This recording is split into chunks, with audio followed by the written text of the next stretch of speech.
Today's passage isn't new, obviously. It's one that you've probably heard preached fairly often.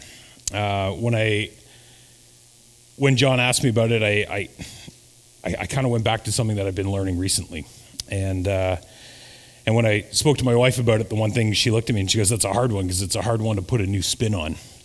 And I was like, the more I thought about it, the more I realized that it's like maybe it's not a new spin, maybe it's just a new perspective or a fresh perspective or just a fresh reminder. And that's out of Luke chapter 15. And the story I want to share with you guys today is the prodigal son. One that a lot of us are somewhat familiar with. But I want to go back to the beginning. I want to go back to the beginning of the chapter where Luke kind of sets the stage. And I think setting the stage is kind of important here because in verse 1, he says, "Now all," and I'm reading out of the Amplified, "now all the tax collectors and sinners, including the non-observant Jews, were coming near to Jesus to listen to him. Both the Pharisees and the scribes began muttering and complaining, saying, 'This man accepts and welcomes sinners.'" So the stage is set. We've got the tax collectors, who no one in society really liked. We've got the non-observant Jews, so the sinners, who were kind of just the regular Jewish folk, who the Pharisees didn't really like. We've got the Pharisees, who were kind of like, at the time, we would probably, religious politicians, political activists, if you will, of today's time. And then we've got the scribes, and the best way to describe them would be the lawyers of today. So we've got this real mix of people that are there, and you can sort of just imagine the tension that's building in the crowd. We understand in a lot of ways that, hey, that tension exists today when you get a lot of people of different groups together. We understand that tension. Jesus then kind of goes from that, understanding the tension. He knows who's all there, and he goes into two different parables. And the first parable is the parable of the lost sheep. We know this one, right? Jesus goes in and he basically starts saying, it's like, hey, there's a shepherd, and what shepherd wouldn't leave the flock of 99 to go save the one? And when he finds the one, he comes back and he celebrates the one. And then he has a huge party, right? And then he goes into the next one. The next parable is or the woman who loses a coin, worth a day's wages. Lights the lamp and basically spends all night looking for it. And when she finds it, she celebrates. I can sort of imagine today's context would be she celebrates. She sends out that group text to everyone, a bunch of emojis saying who's coming over for baking, who's coming over for coffee and baking. But I think the interesting thing to this to me was the fact that everyone that was there, I think both of them would hear those stories, would hear both of those parables, and would be like, yeah, I can get along with that. I understand that, like the tax collectors would have been really excited about the day's wages being found, but at the same time, no one really would have had any disagreements with what Jesus just said. And then Jesus comes down, and I think this is kind of where he comes into our humanity. And Jesus tells the parable of the lost sheep. Starting in verse 11, Jesus says, then he said, a certain man had two sons, and I think the two sons are important here. The younger of them inappropriately said to his father, "Father, give me a share of the property that falls to me." So he divided the estate between them.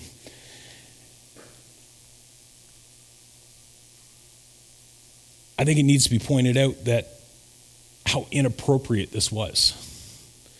The younger son was basically looking at his father saying, hey, like, I wish you were dead. Give me what is owed to me.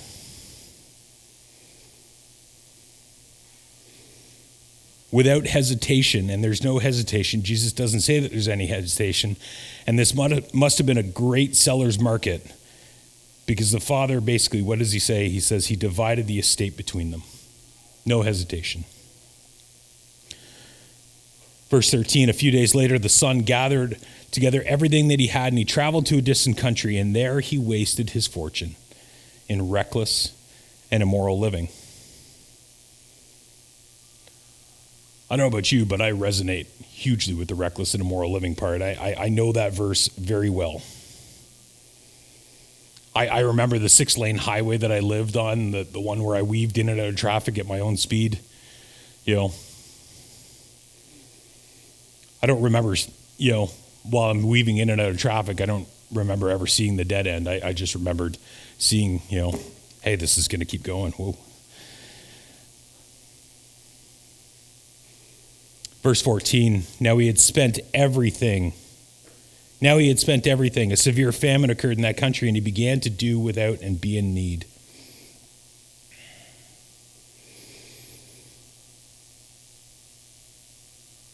Homelessness, that's not part of my story, but I know that it's part of some. The black sheep, the runaway. Verse 15, so he went and he forced himself on one of the citizens of that country, who sent him into the field to feed pigs. I think, you got to remember that this is a Jewish man. Feeding pigs, unclean. This is the lowest thing, the absolute lowest imaginable place this man could have ever been. So desperate.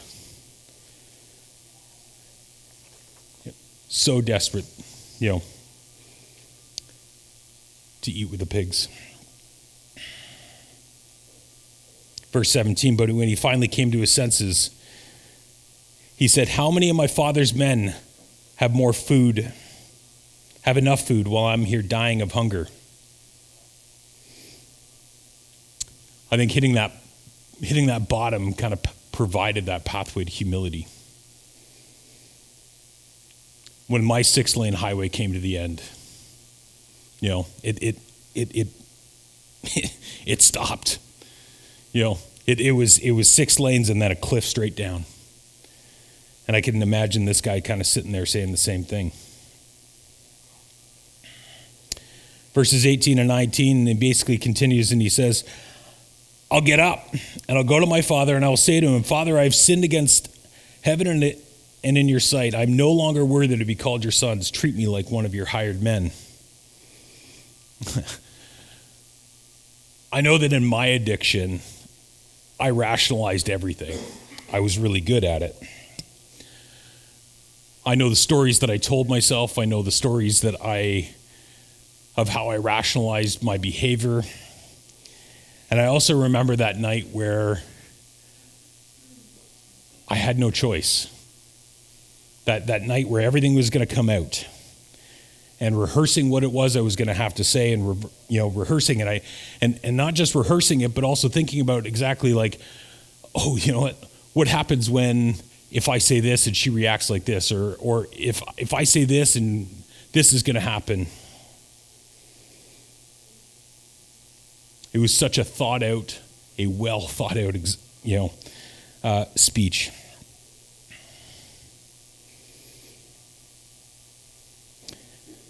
In verse 20, we transition. Now we start hearing the story about the father a little bit.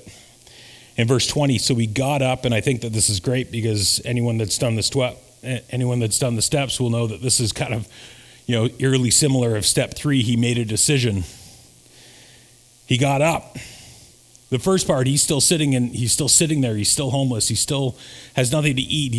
But he's just thinking to himself. He's kind of going through this whole thing. And in verse 20, he actually makes the decision. He gets up. And he came to his father, but while he was still a long way off, his father saw him and was moved with compassion for him, and he ran and embraced and kissed him. When Jen and I were first married, we lived in Saskatchewan for our first year married, and I was attending Briarcrest Bible College, but I was a Bible college dropout. And one of the beautiful things about Saskatchewan is how flat it is.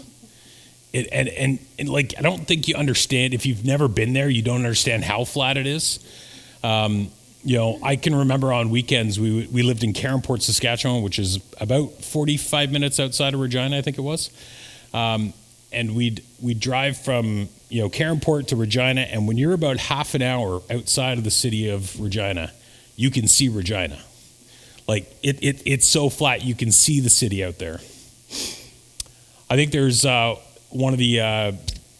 there's a band called Down Here, and I think in one of their songs they have this line, and you can, if you've been to Saskatchewan, you'll understand it, but where you can see an entire 100 to 200 car rail car, and it looks about this long because you can see it off in the horizon.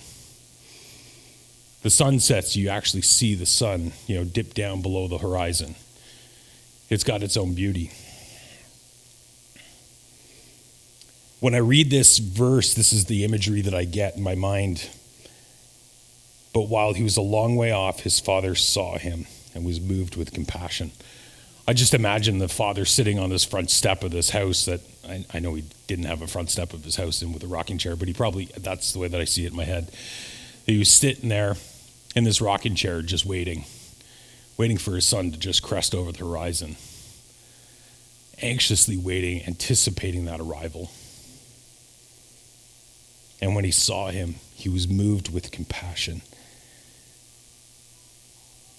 It says that he ran, embraced him and kissed him.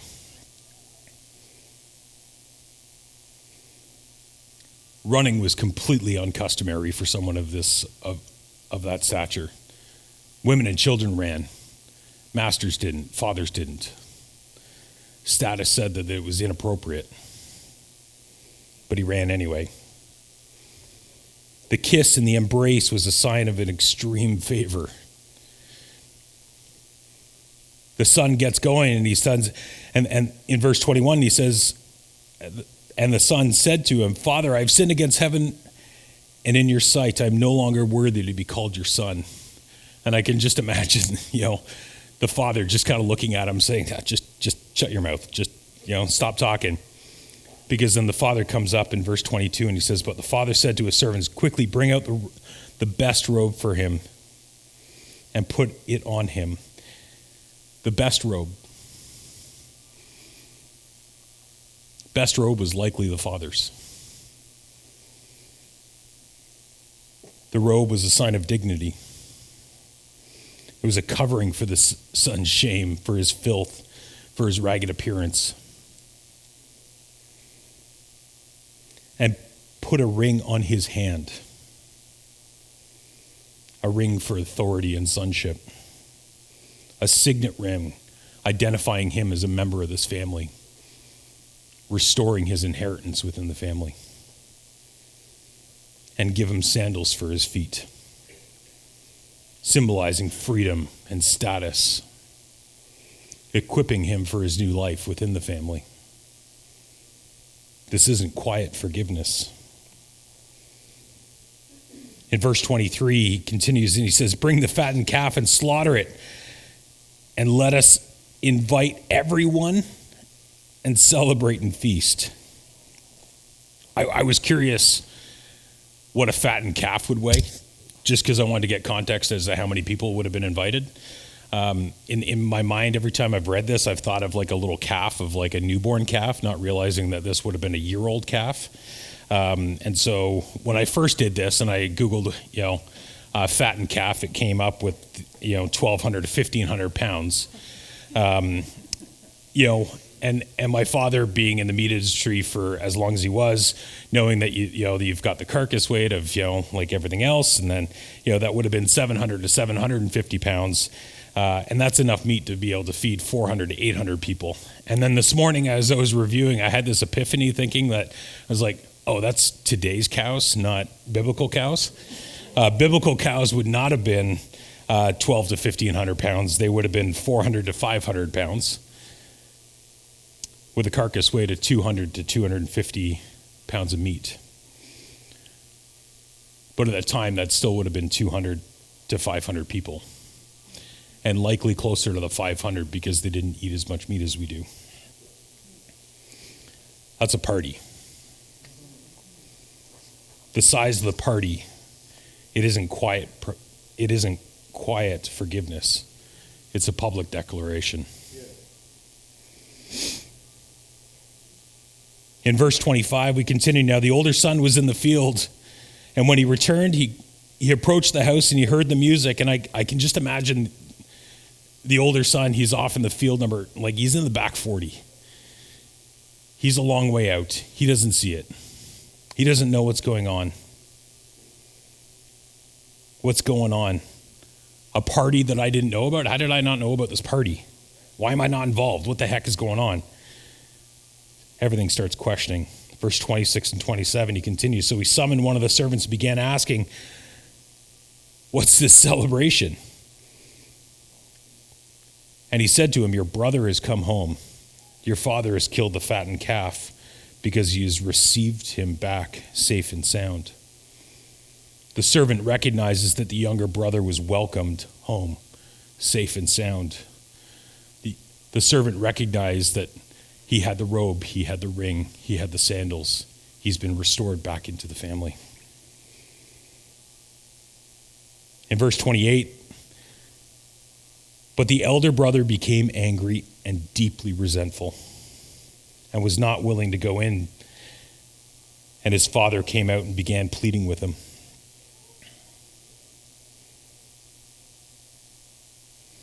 Angry, resentful, self-pity, taking a stand. His father had to come outside of the party. The party was going on. The older brother shows up and he's refusing to come inside. The father goes out and starts pleading with him to come in.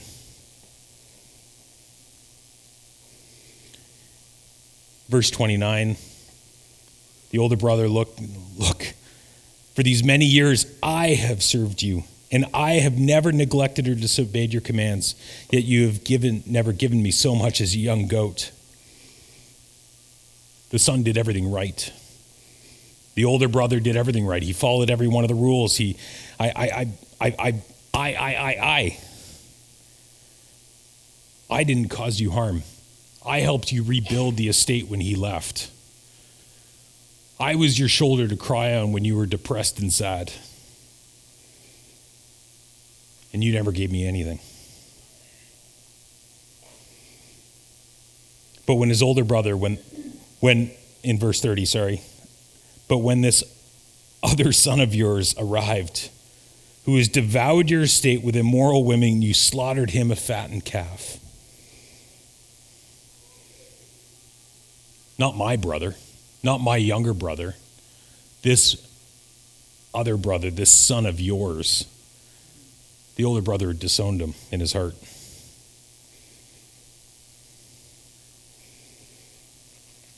Story transitions back to the father for the last two verses. The father said to him, "Son, you are always with me, and all that I have and all that is mine is yours." But it was fitting to celebrate and rejoice, for this brother was as good as dead, has began to live. He was lost and he's been found.